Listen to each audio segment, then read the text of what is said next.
Welcome to Talking Buffalo, featuring conversations with guests from around the world of sports, media, pop culture, and all things Buffalo, with your host, Patrick Moran.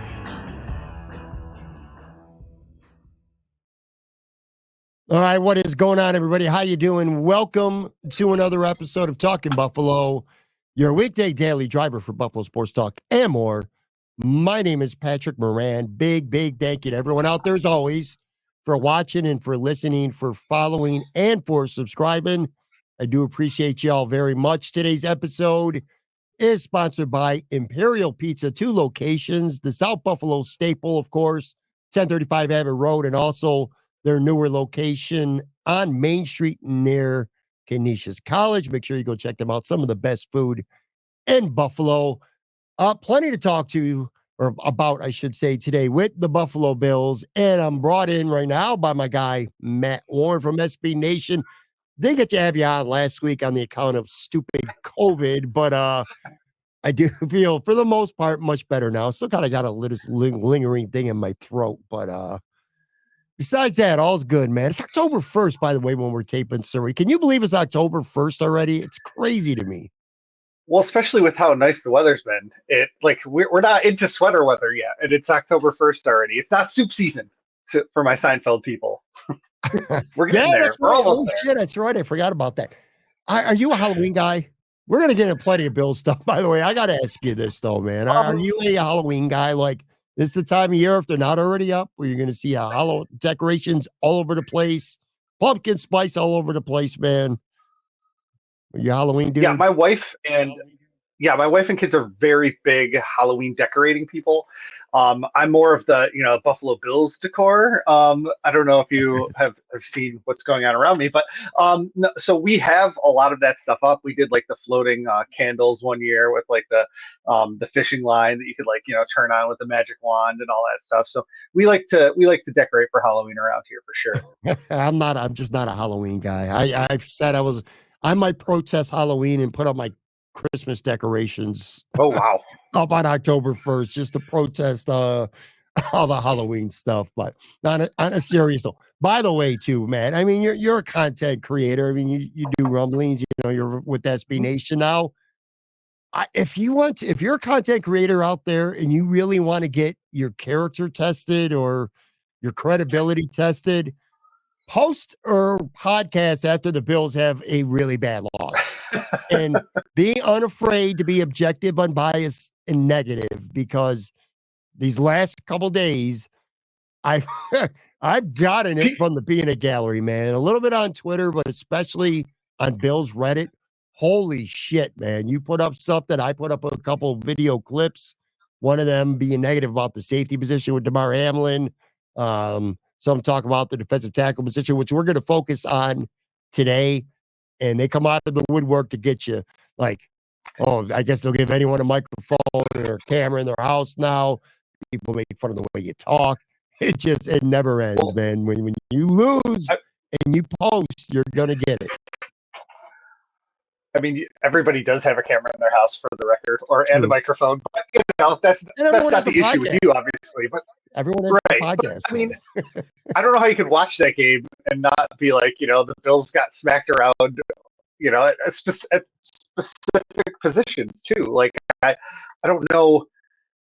I think the term we've been using a lot is like flush and move on or whatever. It's just like, I don't know what you take from that game and be like, yeah, we can hang our hat on that. Like, I mean, that one play by Josh Allen to Khalil Shakir, maybe. Like, I mean, like, we can make something out of nothing sometimes. Like, that's you had a really good tweet during the game, and it resonated with me. You said this. This is what you said, and I quote: "This is the Bills' defense we've been worried about seeing all season. Injured linebackers, injured Teron Johnson, new safeties. The Ravens were always the one I circled for this. I just thought it would be the tight ends as much as the running backs." First of all, holy crap, did the running backs kill the Bills? I mean, of course, obviously, Derrick Henry running for $199. Justice Hill was a big-ass problem, too, for the Bills as well. So, basically, what you said in that tweet was, you're not surprised by how this game played out. Sooner or later, this was going to happen.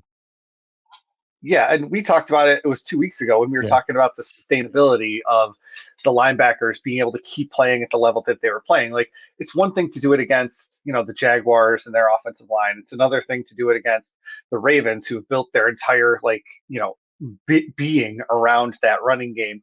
And I mean, they didn't just lean on the Bills; they just absolutely blew them off the ball on both sides, really, on the offensive and defensive lines. And so it obviously impacted Josh Allen. It impacted what the Ravens were able to do on their run game. It just whatever was going on that second level of the defense was bad, really, right from the first play, as we saw. Not being able to get off blocks, bad angles. It all kind of like coalesced in one like beautiful play for the Ravens, like all the worries that we had going into the season, and that got worse when the linebackers got hurt. You know what? That is a great point too. I kind of hit on that on the show yesterday a little bit. It's one play. It happens, Henry taking it 87 yards, but it was like everything about this defense that could be wrong on one play. You saw all of it. And I kind of want to get into some of those elements of this defense just from that singular play here in a second. But first, I did this yesterday too. This is important, I think. Let's have some perspective right now. Again, look, I was half joking when I said if you're a content creator and you really want to have your character and your resolve tested, post and podcast after a shitty loss. But in all seriousness, perspective is needed here because the Bills right now are 3-1. Okay. Mm-hmm. Sunday night aside, the Bills are 3-1. If I told you before the season started that the Bills are going to be 3-1 after their first 4 games, when you factored in that they got to go on the road on a short week against a team that a lot of people were picking to win the AFC East, and we're going to talk about Miami and the Jets a little later in the show as well. But if I would have told you, hey, a desperate team that really needs to beat the Bills. They know they need to beat the Bills. A short week, all the elements going. Teron Johnson's out. He's hurt already. Bernard gets hurt early in the game. And then even Jacksonville at home, a team that has, for whatever reason, the Bills just play like crap against most of the time and have the Bills number. At the very least, it was going to be a really close competitive game. And then Baltimore, you're like, you know what? I'll take 3-1. You kind of feel that way right now when you look at the big picture stuff before worrying about necessarily one game or one element in this team. It's like, hey, the Bills are 3-1, and I think they're the best team in the AFC East yet again right now.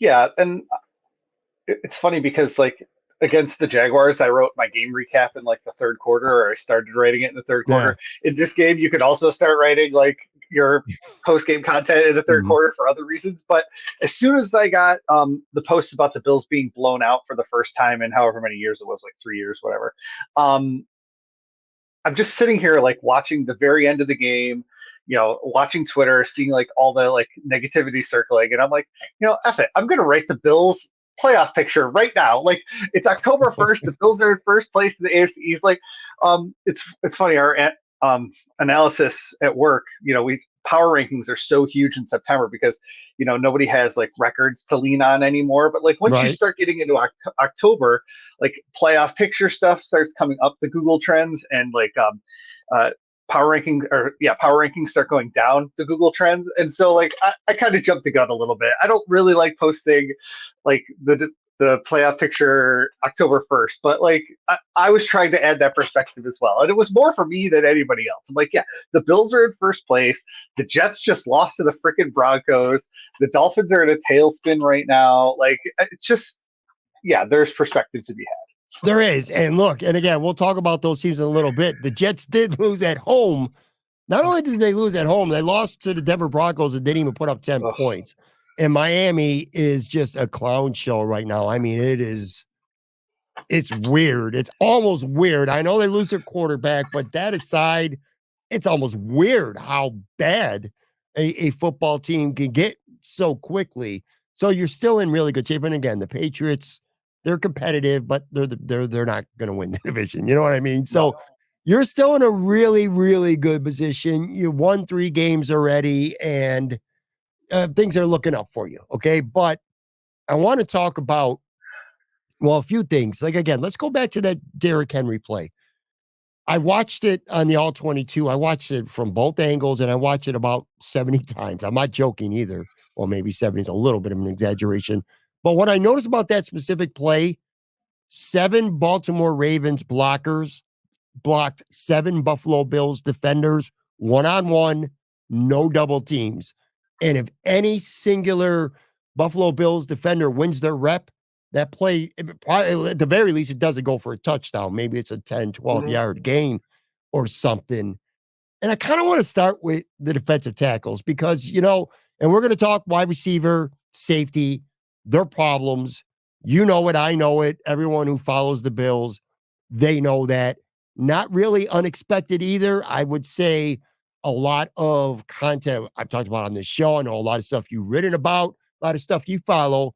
It's kind of speculated that, this could be a problem. The safeties could be a problem. The Bills receivers could be a problem. And I think they are right now. But what I did not expect to be a problem for the Bills, to me, at least anyway, maybe you don't agree, kind of turned into one. Ed Oliver, DaQuan Jones. These are veteran defensive tackles that have been around for a long time. And they're not really getting the job done right now. I mean, Ed Oliver so far this season, Matt, he disappeared in the Arizona game. I didn't even know he played. He was a beast against Miami. He had a really big 4th down sack. That's the Ed Oliver you know and love. He was fine against Jacksonville and another no-show against Baltimore on Sunday night. And DaQuan Jones, a guy who at this time last year, after 4 games, I remember this vividly saying, you know what? Matt Milano's great, but DaQuan Jones might be the defensive MVP of this football team after the first month of the season. That was just a year ago after 4 games. Now we're 4 games in, and he's been very largely irrelevant so far this season. And I know he's a big DT. It's not his job to fill up the box score. I understand that, but he's not being effective against the run. I'm watching him like on that Derrick Henry play.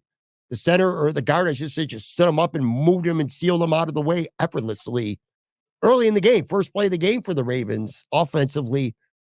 77 reps between Ed Oliver and DaQuan Jones. 1 assisted tackle. That's their stat line between both. So receiver we expected. Safety we expected. Are we having a bit of a DT problem right now? Because Sunday night was not the first time where one or both of these guys were essentially no-shows. No, I think your point about last year with DaQuan Jones, I think is very valid. Like he was playing really, really well until he was injured last year. Yeah. And I just haven't necessarily seen that out of him this year. Now, I'm not going back and watching the All-22 like you already have.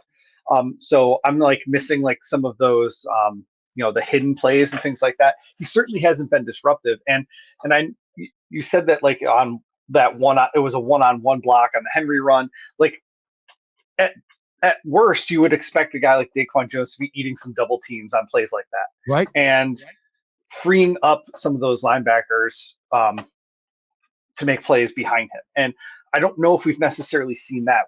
I know we've seen those highlight reps from Ed Oliver where he's one-on-one against, say, the Dolphins, like you said, the Dolphins offensive line, and he's blowing those guys up. And so, I don't know how often those two are drawing double teams, to your point earlier about, like, the fact that they aren't on the stat sheet, but they certainly haven't been the disruptive presence that we wanted them to be. And I think that there's a depth issue at defensive tackle for sure.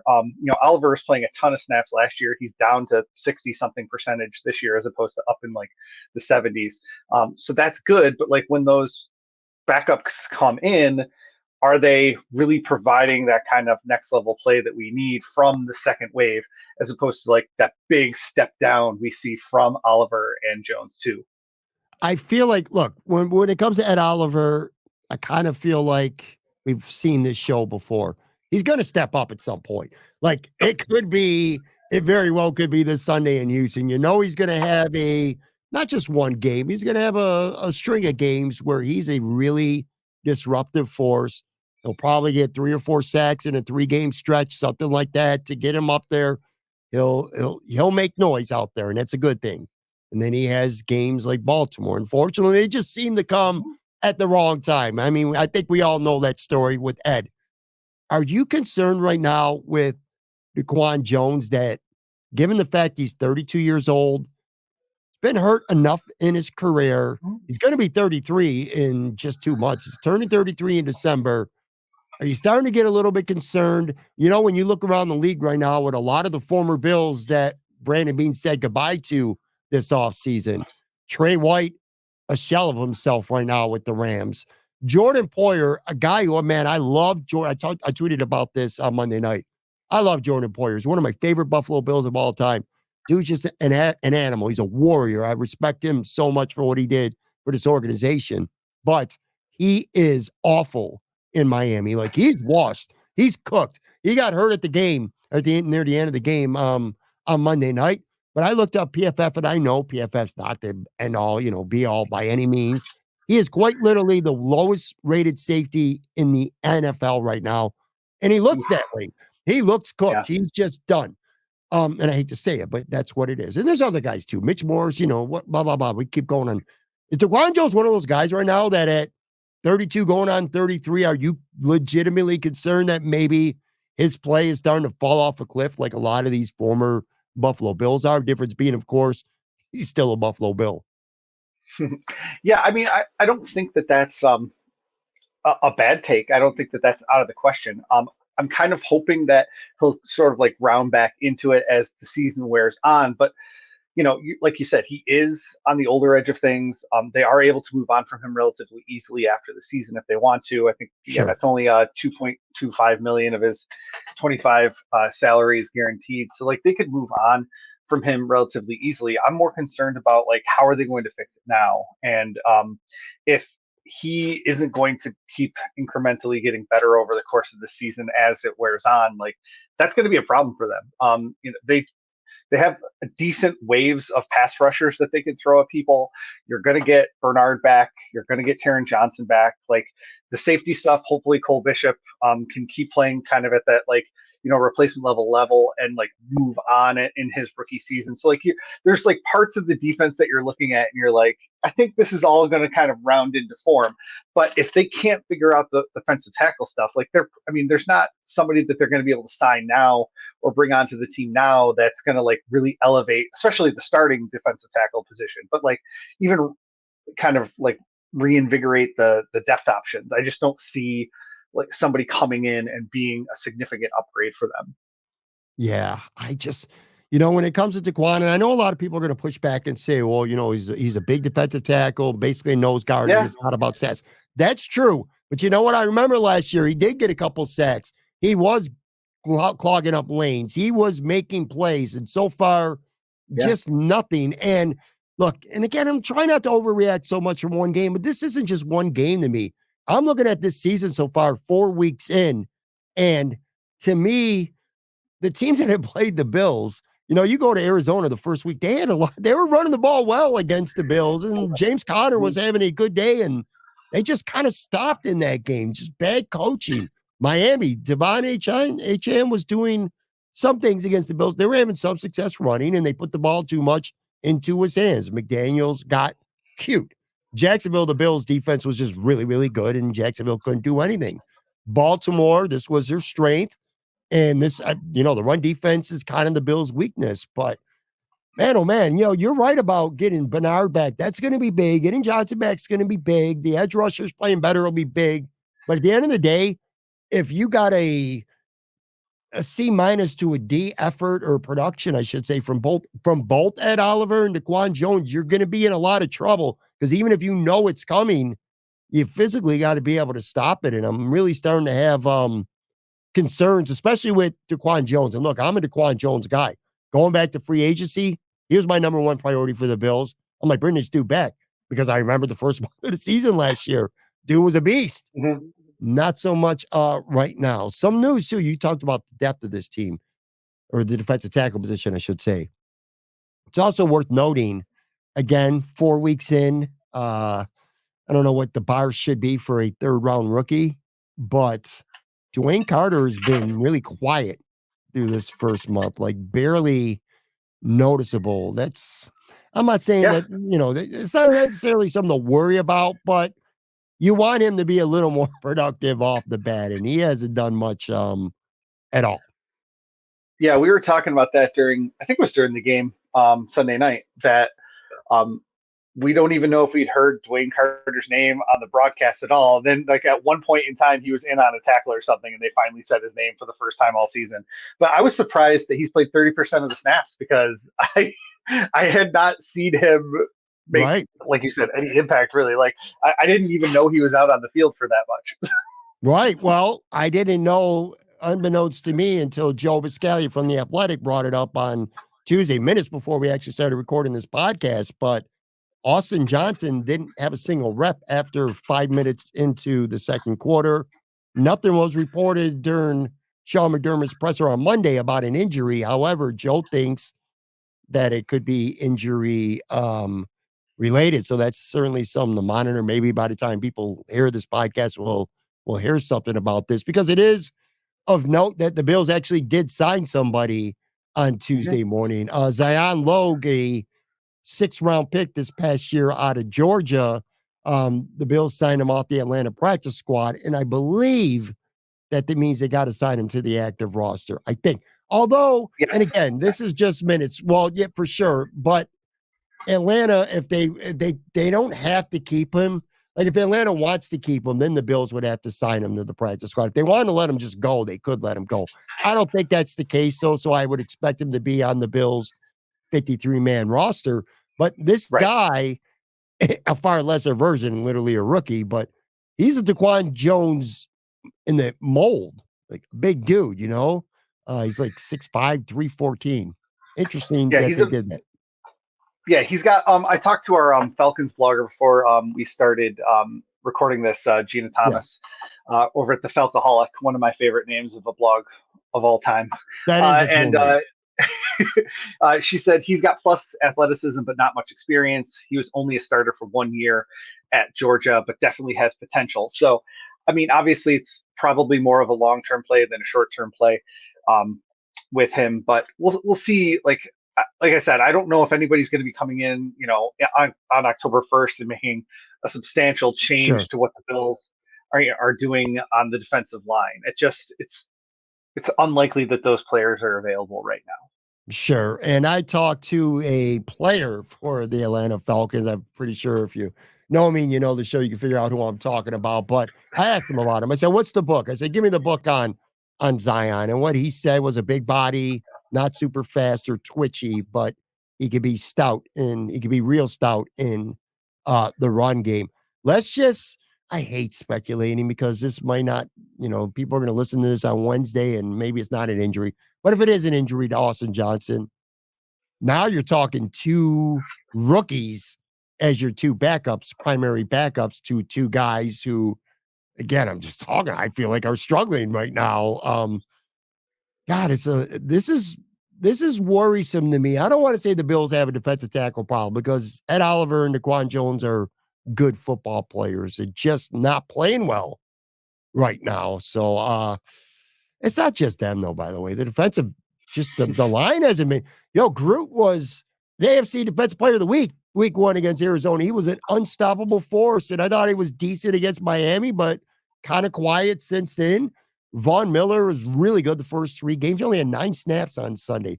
That's nothing against him not being, good or ready to play. That was just Baltimore being up the whole game and not Yeah, really having many third down and longs or second and longs where Von Miller is going to come into the game. AJ Epinesa been all right. I mean, to your point, this is their line. For better or for worse this season, this is essentially their line, and not really much is going to change. What's your confidence level in this line right now as a whole? Is this just like Baltimore just being the wrong team to mess with, man? Is it just one of those matchup things, or how are you feeling right now about this defensive line? yeah. Um, Somebody I work with said that they wanted to see the Bills and Ravens play a best-of-7 series, and I said the Bills would end up looking like hamburger on the other end of it. Like, I mean, Yeah, the Bills just got manhandled. They're a bad matchup for the Ravens, and honestly, I think the Ravens are a bad matchup for a lot of different teams in the AFC, because everyone has been going so light for so long that, like, everyone's looking for the answer to the too high shell and all this other stuff, and the Ravens just kind of ran it down their throats. I'm not necessarily worried that other teams are going to be able to replicate that success. Um, the other teams don't really have Derrick Henry or Lamar Jackson. So it's not like a concern to me until like the divisional round of the playoffs. But then at least we get playoff Lamar Jackson who plays like crap. So there you go. Yeah. I like the defensive end rotation. I still think that Groot and Epinesa and all those guys are doing well and can continue playing well, throughout the season. The defensive tackles, I think, are going to figure it out. You're right that having two inexperienced depth tackles as your rotational piece, I think you might see like Ed Oliver's snap count start to tick up and up and up and up again, which is what happened last year. So like maybe you'll see some of those changes. But they'll eventually get it figured out, especially if they can get some help on that second level. Look, I agree with you that Baltimore is not a good matchup. I do think they're a bad matchup. In fact, there might not be a team in the AFC that's a worse matchup for the Bills. That said, I don't lack confidence from Buffalo when they're playing Baltimore. You go back, you watch that film. I'm going to go back to this yet again. A lot of the runs that Derrick Henry had, maybe Hill had a couple, certainly Lamar too. You watch the film, it's not even just being untouched for 4, 5, 6, 7 yards. Yeah. It's like unobstructed, like just gaping holes.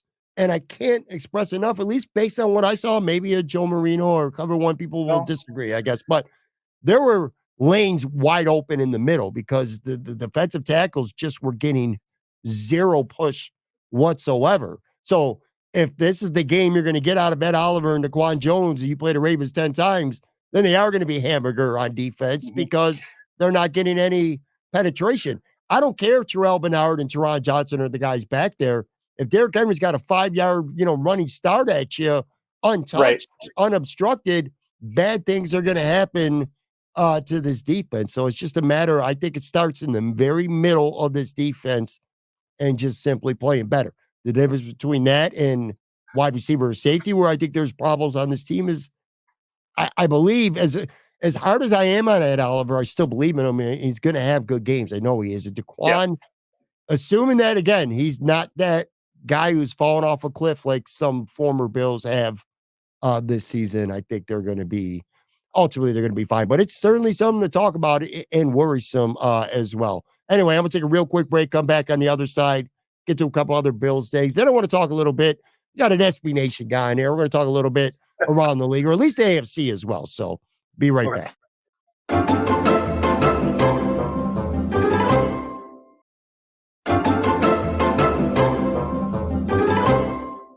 Okay, I am back here with Matt Warren from SB Nation, talking some Bills, going to get to some NFL stuff in just a few minutes. Real quick, I want to remind people too, if you're subscribed to this on YouTube, also make sure that you go on the audio side, whether it's Apple, Spotify, and make sure that you're subscribed to it on the audio side as well. The way we're kind of doing things now is going to start doing some exclusive stuff on the video side, which is cool. So you want to be subscribed for that, like not just podcast stuff, but if you want to be sure that you're going to get every single episode in full, make sure you're subscribed on the audio side, because something happens with the camera, or if we're on the road, we might not always have a video version, but we will always have an audio version of full in this podcast. Plus, it really helps support the show. So if you're watching us on YouTube and you get a chance, make sure you go on Apple, Spotify, type in Talk About Flow, and just hit that follow button.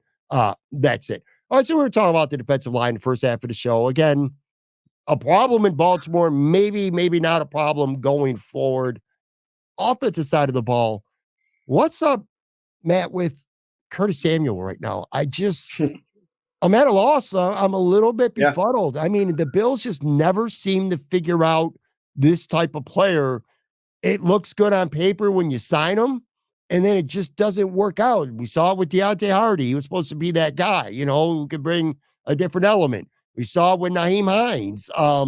We've seen it with Isaiah McKenzie when they tried to give him a bigger role on this offense. It doesn't seem to work out with this guy.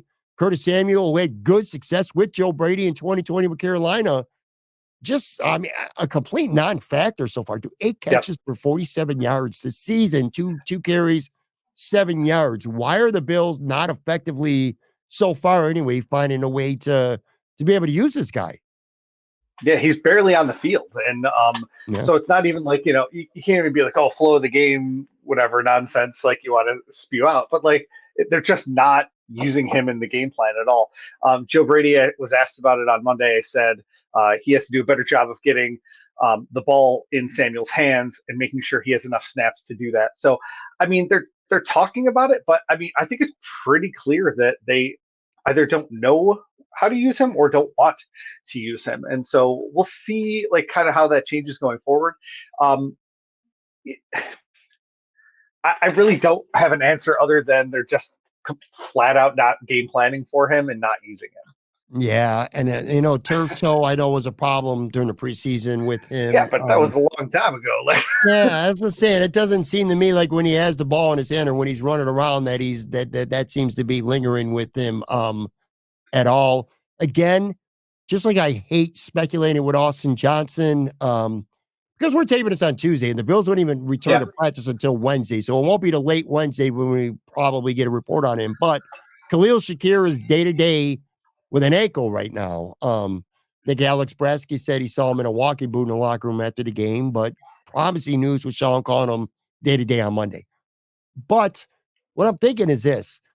If Khalil Shakir is forced to miss even just this game, Curtis Samuel is going to become a hell of a lot more important. Like at this point, he's not a luxury anymore. He's going to be a necessity because the way this wide receiving unit is constructed right now, you're going to need Curtis Samuel to step up, so to speak, especially if there's going to be no Khalil Shakir for any amount of time.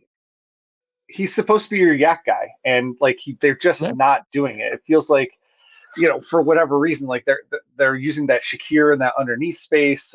They're trying to scheme open Kincaid or even Knox on some of those underneath routes. But like Samuel should be that guy that catches like the 4-yard route and goes for, another 10 or 12. Yeah, a bubble screen guy, a guy like, as great as Stephon Diggs was at a lot of things, the one thing that Bills just never seem to have any success with him is throwing those short little bubble screens and seeing him do good things. And that's supposed to be one of those many things that Curtis Samuel brings.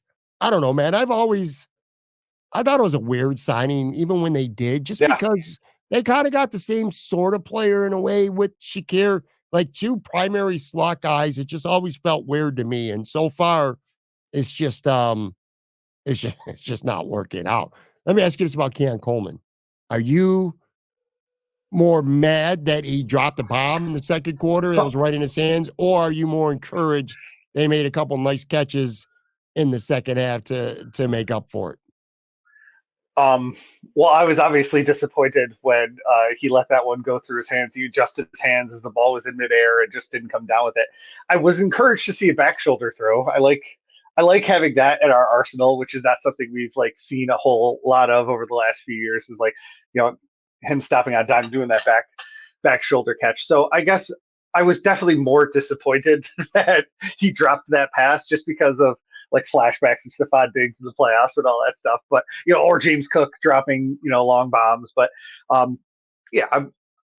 was more disappointed than encouraged by the other thing. But that's just a one single play thing, not. Yeah, sure. I'm not down on him. I'm not down on him for sure. But it is back-to-back weeks to have a reason to be annoyed with him because the week before he got benched for an entire quarter after being late to whatever he was late to. We don't know exactly what he was late to, but he was late to something because he didn't see a snap in the first quarter against Jacksonville. I kind of went, and by the way, you got to point out, it's not our money, but Curtis Samuel's getting paid $8 million a year, and to have, 8 catches for 47 yards in 4 games, they got to find a way to do more with him. With Keon Coleman, Matt, I've went from before the season started, my mindset with him was he's going to be, he's a rookie. I feel like he's going to be a guy who develops slowly, but as the season wears on, he'll start to become more of a factor, and maybe if you play your cards right by the back third of the season, he's going to be a guy that you can start to count on, who's going to be relied on to make big plays. The way things are playing out right now with this wide receiver group between Samuel almost being useless, Matt Collins being good for a 7-yard slant a game, and MVS, I don't know why he's getting a jersey right now at this point. I get it. He's wide receiver 4, wide receiver 5. I don't know what our expectations should be for a guy that's a wide receiver 4 or 5, but they're getting nothing from Matt Collins. MVS shouldn't really be surprising. Are you getting to a point right now where you feel like this offense, if it's going to be good, that Keon Coleman has to, like, now become a much more significant factor consistently on this offense for it really to be successful? Because in terms of the receivers, Shakir seems to be the only one that you could have any reliability with right now. Like, a second guy's got to emerge, and it feels to me like that guy needs to be Keon Coleman. Right, they need someone. So, like, it doesn't necessarily have to be Coleman. It could be Kincaid. It could even be Knox, as far as I'm concerned. I don't really care. But they need one of those guys to step up and be like, not the number one, like number one receiver is such a, loaded term, but like they need a go-to guy. Like Travis Kelce has been the go-to guy for the Chiefs for a long time, not their number one receiver. They just need, like, in big plays on, big downs, on third down, when you need to move the ball in the 2-minute drill, like who's going to step up and make the play, who's going to find that place in the zone, who's not going to drop a pass, who's going to fight off a double team, whatever it happens to be. They need, like, somebody to step up. And like, if it can be Coleman, sure. I never really envisioned that role for him, at least this season. So I was kind of hoping Kincaid would do that. And I know we're probably going to talk about him in a second, but like, I would love to see Coleman continue to step up. And like, he's doing exactly what I was hoping he would do the first month of his rookie season. I think he's doing fine, except for a couple drops that he's had. He's winning contested catches.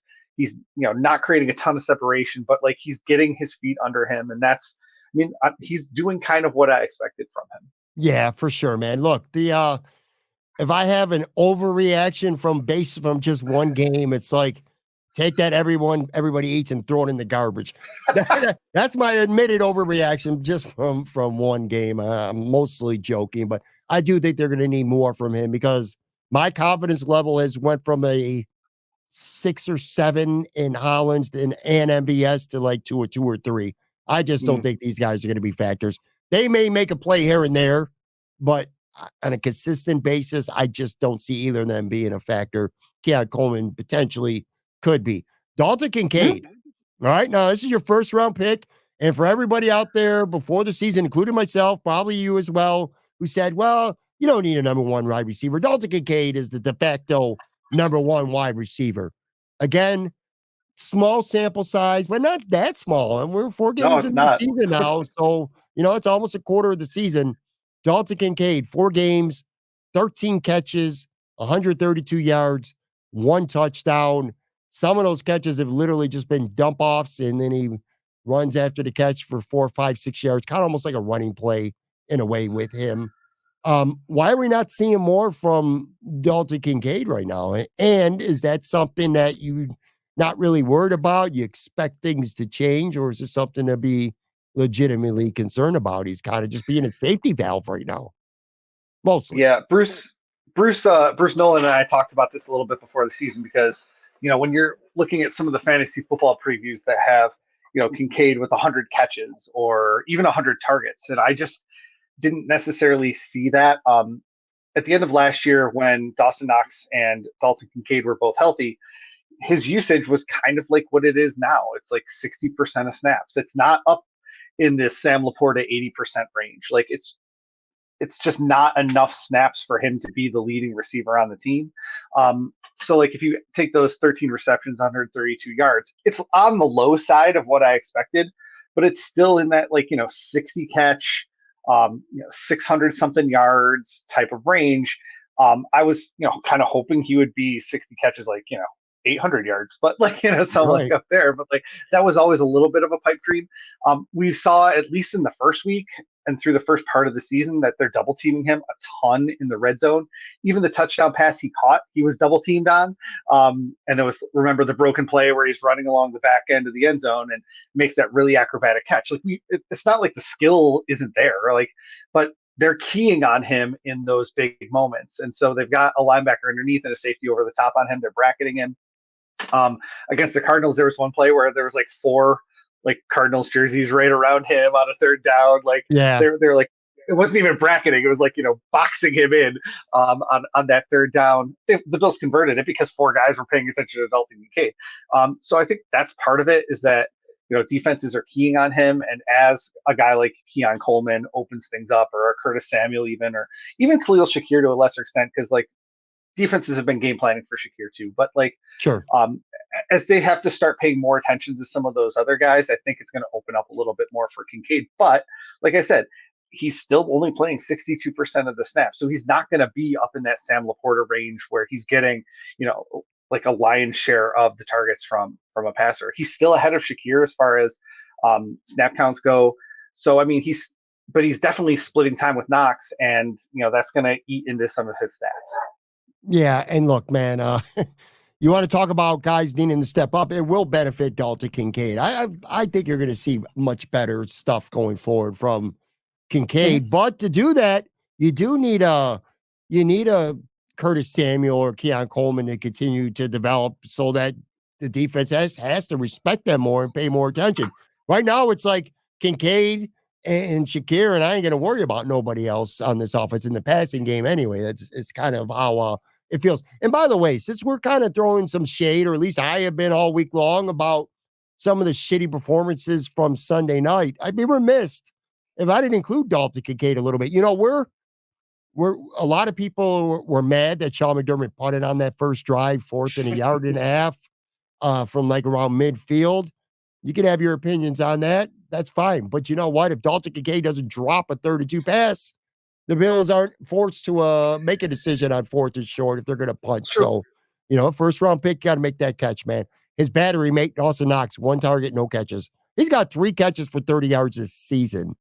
I really expected the Bills to find a way to use him more, but I got to be careful here because I'm being overly critical of a unit.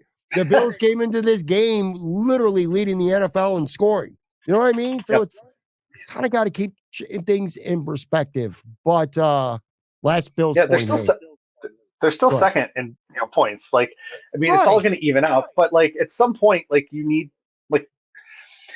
I've never really been worried about like the season-long stats or the season-long record or anything like that. But like when you're playing the best teams, you want your team to be playing at its best, and we didn't see that. So I understand like a little bit of the angst both in you and the fan base. Like it makes sense. Like if they if the Chiefs came to town and they lost to the Chiefs, they lose to the Ravens, but they can beat up on the Patriots twice. They could beat the Jets. Like if that happens, like there's legitimate concerns going into the playoffs. So I totally understand it.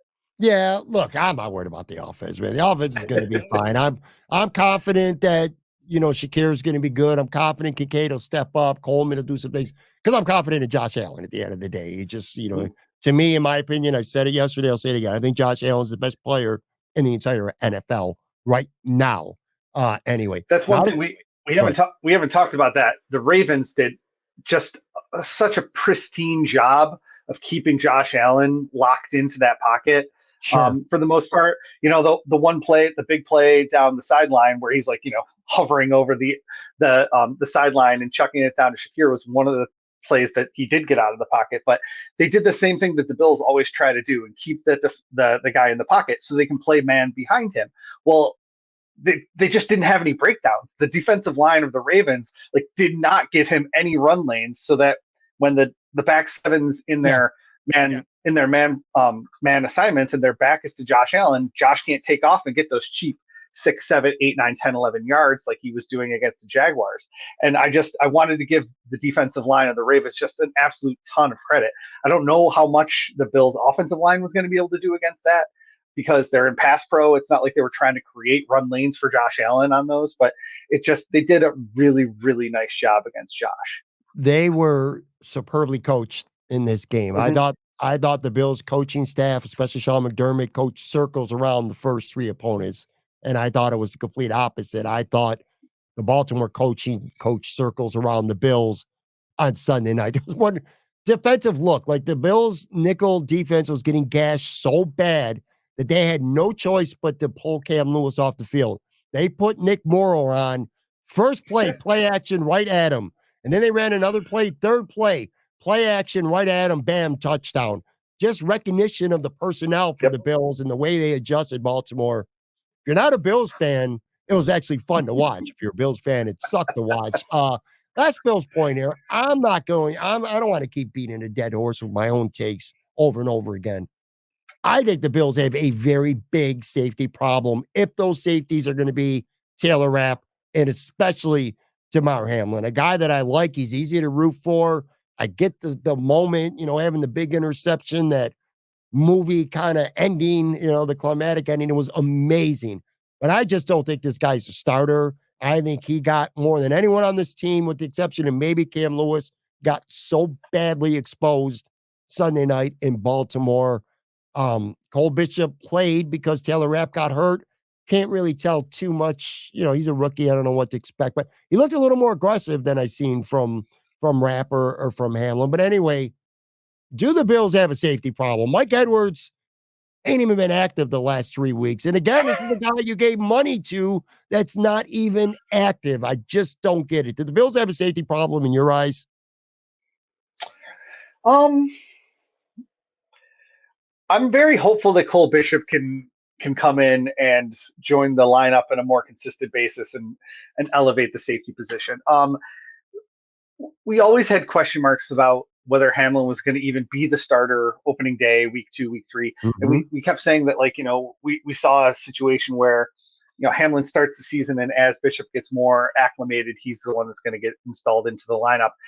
I was expecting more out of Mike Edwards. I was expecting more out of Taylor Rapp, because Rapp's been in the system, played in the system. So, early returns are suspect for sure. They're especially Hamlin's not exactly got size for the position. So it was going to be a bad matchup for them too. So maybe it's just more of the Ravens being a horrible matchup for the Bills. But I think they're replacement level guys, and they've always been replacement level guys. And it's a lot easier when they're playing with a big Bills lead at the safety position. Look, I'm ready to see Mike Edwards play Damar Hamlin's spot. Cole Bishop's going to play this week. I've heard Taylor Rapp's concussion is not just a little minor one. It would surprise me if he's back this week, which tells me that Cole Bishop will get the start there. Mm-hmm. I'm ready to see Mike Edwards. You paid this guy money. This guy has won a Super Bowl with 2 different teams, not as a starter, but as a key contributor, and he's not even active. Now, I noticed, because I remember doing the All-22 film breakdown, week 1, he was active against Arizona. He got smoked on that kickoff return for a touchdown. He took a bad angle, and he got outrun. So let's be clear. Damar Hamlin being in this lineup, he's not hunting down a guy, just like Damar Hamlin couldn't hunt down Henry, just like Rapp can't. Probably not Bishop either. He's not a big speed guy, but he's a smart awareness guy. And Damar Hamlin's not athletic enough to make up for a mistake if he makes one. And I think Mike Edwards, historically at least, has been a better safety. So please, for the love of God, this week, I am ready to see Cole Bishop, who's going to start for Rapp probably. And I'm ready to see Mike Edwards. Again, Damar Hamlin, I'm not one of those jerk-offs who say he's only on the team because he's popular, because he almost died. The Bills feel sorry for him. He's an attraction. They sell tickets, yada, yada. That's stupid. No. But he's a safety 4. He's safety 4, maybe safety 5 on a team that carries 5 safeties. He's not a starter. I'm just telling you. I just don't think he is. Well, if Edwards is up because Rapp is down this week, maybe we start seeing more of what we thought we might start seeing in October, November, but instead of Bishop being rotated in, it's Edwards being rotated in.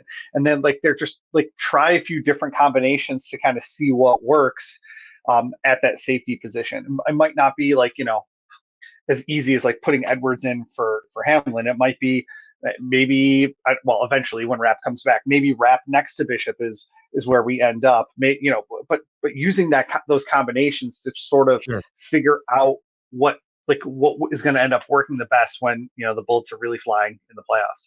Sure. I would say this too. One other thing, and maybe I'll get into this a little bit more later in the week. If Teron Johnson doesn't play this week, and honestly, at this point, based on what I'm hearing and what Sean McDermott has kind of said, I'm not optimistic that he's going to be back this week. It seems to me, without hearing it directly, that he's had some form of setback, or that whatever happened to him is taking longer than they anticipated, because this would be his 4th game that he missed. And if he wasn't going to play, they could have just put him on IR a month ago. But if he can't, Cam Lewis is back out there. If I'm Sean McDermott, I'm Bobby Babbage, I am giving incredibly strong consideration to seeing what Jamarcus Ingram could do in that nickel linebacker spot. He's a bigger, more physical guy, and he's done some pretty good things on the field. And I know he's been the dime guy, but now you got your Bishop. Edwards is going to be up, so maybe Edwards could be that dime safety guy. And that nickel defense that they like to run, I think you need a little more bigger physical guy in Ingram than I don't know how much bigger he is in Lewis, but he's definitely a more physical player. So that's something to keep your eyes on. We'll see if that materializes during this week. Before we get out of here, we'll spend a couple minutes talking about the league.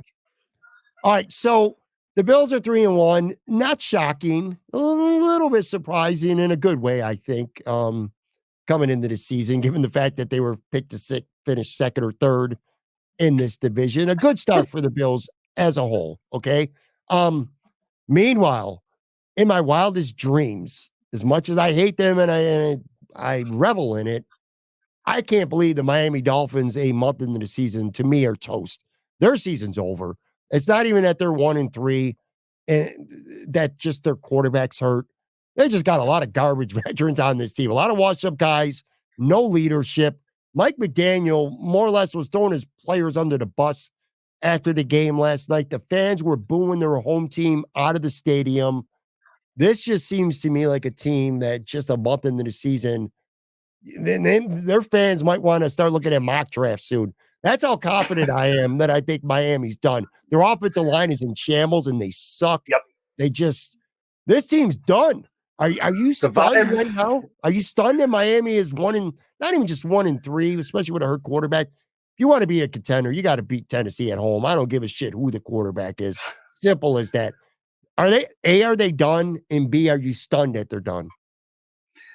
The vibes are very bad. I'm surprised the vibes are so bad. And I'm not really a vibe guy, more of an analytics guy, but like you just watch them and like, they're sniping at each other. Like, Tyreek Hill's having like a temper tantrum. Again, not surprising, but like just the look on McDaniel's face, like throughout that game, it's just like he's got no answers. And so that sort of it has surprised me. Like you said, they're on their third string quarterback right now, a guy that they just signed like a week ago. Like, you have to have low expectations. You just lost Mason Rudolph. Their offense are like that, right? But that's the other thing. Like, it's Will Levis and Mason Rudolph. Like, they needed to do something. Like, we talk about how their rushing attack is supposed to be so scary and fast, and how they have all this team speed. But I didn't see that last night. I mean, on Monday night. So, like, what is their identity without Tua distributing the ball? Do they have a plan? It doesn't seem like it's working. And obviously, the Bills shredded their defense. I always like how the Bills match up with them. I'm just surprised other teams are matching up so well against them. Yeah, I think they're done. I think they're done, man. I think their coaching how is a mess.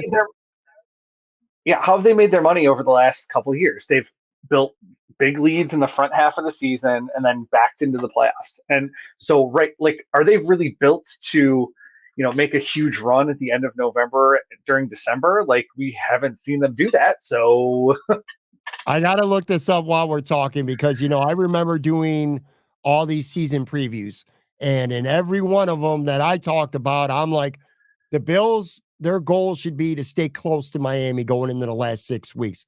Listen to the last 6 games that Miami's got to play. At Green Bay, the Jets, at Houston, San Francisco, at Cleveland. Cleveland might be shot, but still. And then at the Jets. That is a murderous end of the season stretch for them. But it's not going to matter because they're going to be done before they even get to that stretch. I'm telling you now, they are done. They're donezo. Their fans have turned on them. If I'm Miami, you want to blow it up, but it's like, all right, well, how? You just committed a crap load of money to Tua, a crap load of money to 2 receivers, which I get that. A whole lot of money to Jalen Ramsey. I mean, what are we doing here if I'm Miami? And I think their coach is overrated. Right. The Jalen Ramsey one doesn't make a whole lot of sense to me. They're doing the opposite of what the Bills and Chiefs were doing by signing all these wide receivers to huge contracts. They can get out of the Tua deal, but they have to do it this offseason. And so it'll be I don't even know the eject button that they would have to push to get rid of McDaniel and Tua. And like, they would have to build it back to the studs. And I just don't think that they have the fortitude for that. And like, frankly, I don't know if they need to. I mean, if they can, like, they could just massage this and get to like where they're a contender every year. But like, I never thought Tua was going to be the guy that took them, playing into February. I just never felt that way. Right. Well, he's not even going to play them into November. Look, I hope Well, Tua was okay. I hope Tua was okay. Okay. I like him as a human being. I've said that. This team's just shot, man. They got no leadership. This goes back to last year. I felt the same way. I think they got an artsy-fartsy head coach who kind of crumbles. Like, as I'm watching the week 2 as a Bills fan, I'm like, are they seriously going to get away from the run? Are you not even trying to run on this Bills defense? Like, what are we doing here from Miami? It's insane. And then the Jets. So if it wasn't Miami that's going to win the AFC East, it's going to be the Jets, right? And they're not toast. The Jets are not toast. But the Jets are in trouble somewhat. They're 2-2. You just lost at home to the Denver Broncos, and you always put up 9 points. I don't care that their Denver defense is good. I don't care that it was raining at MetLife Stadium. You can't put up 9 points at home and lose at home to the Broncos. Aaron Rodgers, Salah, I'm not surprised. You see a disconnect already a little bit between them two. I felt that Salah is a lame duck head coach coming into the season. Aaron Rodgers is not going to get healthier. He's limping around a little bit already, just 4 weeks into the season. Again, I'm not going to go as far to say that the AFC East is over and the Bills are AFC East champions. But I will say Miami's toast, and I do think the Jets are legitimately in some trouble already. There's some things to not like about the Jets, even if you're being objective and unbiased. Again, the vibes are terrible when you watch the Jets. Like, it feels like there's infighting going on, and like I'm not reporting on any of that stuff, but like it doesn't look good when you watch them on the sideline. And this is, sort of what happens. Like, you have kids, like when you let the toddler take control of like the whole family, and then bad things start happening, and you're not able to like kind of resecure what's actually happening with the family as the grown up in the room. We needed Rodgers. Well, they needed Rodgers to be like just an adequate quarterback, ride the defense, ride Breece Hall. Like, none of that is happening. And so like maybe it wasn't Zach Wilson. Maybe Zach Wilson's going to be the guy in Denver coming up. I don't know. But like, when you watch them, they can't do anything on offense. They still have that really good defense that's going to win them. That's going to win them some games. They can still get some stuff done on offense, but it's just so inconsistent. Like, they just needed consistent quarterback play, and they were hoping that a 40-year-old Aaron Rodgers could do that, and he has not been able to do that. No, and outside of the one game, they had a really great game from him. One. yeah, for sure. So it's funny too, by the way. So the Bills are a point underdog this Sunday in Houston as we record this, but they're now minus 250 to win the division, and they're minus 800 to make the playoffs. So again, even if you're looking for bright things to take away from the Baltimore ass whooping, the Bills are now a significant favorite to win the AFC East. Chiefs are 4-0 again. Somehow they just always find a way to win, but they're down Rashee Rice and Hollywood Brown now. Doesn't that just got Amari Cooper written all over it to the Chiefs? It definitely does. It would be fun to think about it to the Bills. I don't think the Bills are making that kind of move. I just don't think they're doing it this year. I totally see Amari Cooper going to the Chiefs, though. 100%. Yeah, it makes a lot of sense. It seems tailor-made for them. Speaking of Taylor, not a segue, sorry. Travis Kelce needs to get going with them. They need some other receiving option in that offense, and obviously it's not going to be from Rashee Rice and Hollywood Brown right now. Mahomes is second in interceptions in the NFL. I know I've been tweeting about that a lot, just because like Josh Allen still has 0 and Patrick Mahomes has 5 to be second. But the only guys that are ahead of him on that list are Anthony Richardson and Will Levis. Like, it's just like he's trying to do so much, and he's pushing it like we always talked about Josh doing. And so it's interesting to see that. A couple other numbers I want to throw in. They're 14th on offense and 16th in yards allowed on defense. So like, they're middle of the pack team, except for they have, a Hall of Fame quarterback and a Hall of Fame head coach. So that could really help you a lot. But like, at some point, it's going to even out a little bit. They're going to stumble if they're in the middle of the pack in offense and defense. Yeah, I've watched a lot of their games this year. Just not impressive, man. And look, I'm careful. I know Pat Mahomes won 3 Super Bowls. I'm not stupid, all right? I'm not doubting him, but a month into the season, he hasn't even been a top 10 quarterback in this league. The way he's looked right now but you know he's going to turn up, which again, that's what I need guys like Ed Oliver to start doing. Turn it up when you're playing against good competition. Yep. The Jets 2-2, Baltimore 2-2. The difference is the Jets feel like they're a downward 2-2 team. The Ravens are an upward 2-2 team. Last question, I'm going to let you go. A little bit too early in the week to have like a preview or maybe even necessarily a prediction, but how are you feeling about the Bills right now going into Sunday, which is going to be another very tough test on the road, Sunday, 1 p.m. Thank God, a 1 p.m. game on Sunday at Houston against a team. You know there's nothing more on this earth than Stephon Diggs wants to do than to step on the Bills' necks on Sunday. How are you feeling about this game a handful of days away, not knowing how the practice situations are going to look like over the next few days? I actually think the Bills line up pretty well against the Texans. Especially with Joe Mixon being hurt, like who knows if he's going to end up actually playing in the game. We'll know more about that later in the week. But like maybe this is the game where Groot and Von Miller get back into that swing of things, get back on track, because the Texans want to pass. Even though they're a ball control offense, they want to keep their defense fresh. They pass a lot. And so they've thrown the second most passes in the league. And I think that's going to help the Bills defense try to get back on the horse here, because they're not staring at Derrick Henry. They're not staring at Lamar Jackson. They're definitely not staring at the Ravens offensive line and offensive identity of just ram it down your throat. And so I think the Bills will, Bobby Babich and Sean McDermott will cook something up to slow down that Texans offense. I agree. It's a little too early in the week though, with not knowing injury situations with Bernard and Johnson and Mixon on the other side. I will say I do think it's a better matchup. And one guy we haven't even mentioned this entire podcast. I got to mention him now at the end. One thing that makes me feel good about the Bills prospects against a team like Houston that can throw the football, has got great receivers. The Bills have a corner who can take a half field away.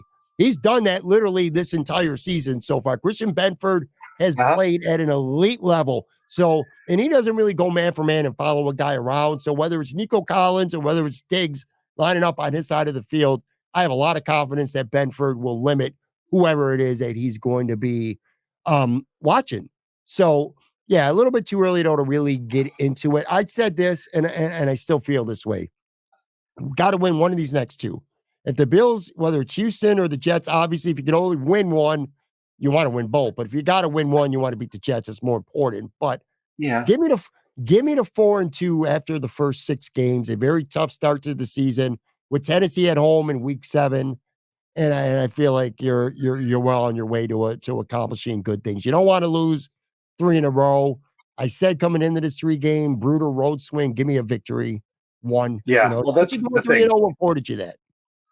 3 straight big AFC road games, and that's it's going to be hard coming out of that. But like the Texans are bottom half of the league in rushing yards per play allowed, bottom half of the league in passing yards per play allowed. So like their overall stats look good because their defense hasn't been on the field a ton, but on a per play basis, they're giving up chunks. And so they barely beat Indy, they barely beat the Bears, they barely beat the Jaguars. I think that they might be relying a little bit on what they did last year in terms of like national eyeballs. They haven't been great this year. They've been kind of middle of the pack.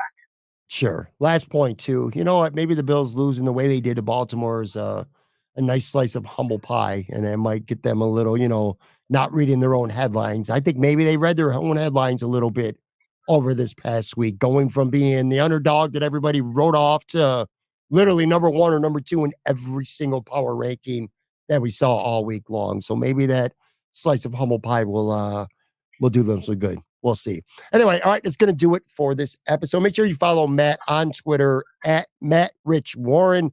Always fun having you on, man. Like I say, you, Anthony Marino, you guys are the two that I start to get a little heated or too high when they're playing well or too low when they're playing bad. You guys are the ones that kind of like even me out a little bit.